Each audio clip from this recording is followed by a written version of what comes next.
Hello, വൈകുന്നേരം മോനെ സ്കൂളിൽ നിന്ന് വിളിക്കാനായിട്ട് പോവുകയാണേ. മോന് രാവിലെ പോകുന്ന സ്ഥലത്തല്ല വൈകിട്ട് വന്ന് ഇറങ്ങുന്നത്.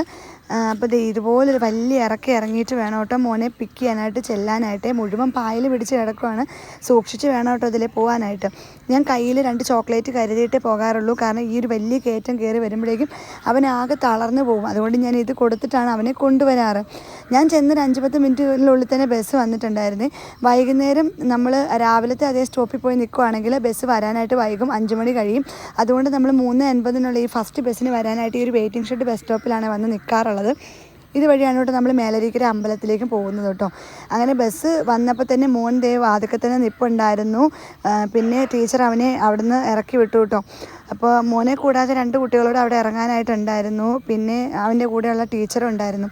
ബസ് ഇറങ്ങിയിട്ടും മോനെ അവിടെ നിന്ന് പോരുന്നില്ല. എന്തോ ഇങ്ങനെ നോക്കി നിൽക്കുകയാണ്. ഞാൻ ചോദിച്ചു, എന്താ നീ നോക്കി നിൽക്കണമെന്ന്. അപ്പോൾ എന്നോട് പറഞ്ഞു, അമ്മേ ഞാൻ ബസ് വിട്ടിട്ടേ വരുന്നുള്ളൂ എന്നും പറഞ്ഞ് അവനെ അവിടുന്ന് ബസ് വിട്ടിട്ടാട്ടോ തിരിച്ചു പോകുന്നത് തന്നെ. എന്താണെന്നറിയില്ല, ഇന്ന് ബസ്സിൻ്റെ ഭംഗി വല്ലാണ്ട് ആസ്വദിച്ച് നിൽക്കുന്നുണ്ടായിരുന്നു കേട്ടോ. അങ്ങനെ ഞാൻ കയ്യിലെ മുട്ടായിയൊക്കെ കൊടുത്ത് പുള്ളി അതൊക്കെ ഒന്ന് നുണഞ്ഞിട്ടാട്ടോ ഈ ഒരു വലിയ കയറ്റം കയറി വന്നത്. എന്താണെങ്കിലും ആളെ വീട്ടിലെത്തിയപ്പോൾ ക്ഷീണിച്ചില്ല. ഞാൻ നല്ലപോലെ ക്ഷീണിച്ച് വേർത്ത് കുളിച്ചിട്ടുണ്ടായിരുന്നു കേട്ടോ. എൻ്റെ ശരീരത്തിൽ ഒരു 90% ഫാറ്റും എന്താണെങ്കിലും അലിഞ്ഞു പോയെന്ന് എനിക്ക് മനസ്സിലായി. അപ്പോൾ ഇത്രയേ ഉള്ളൂ. ടാറ്റ.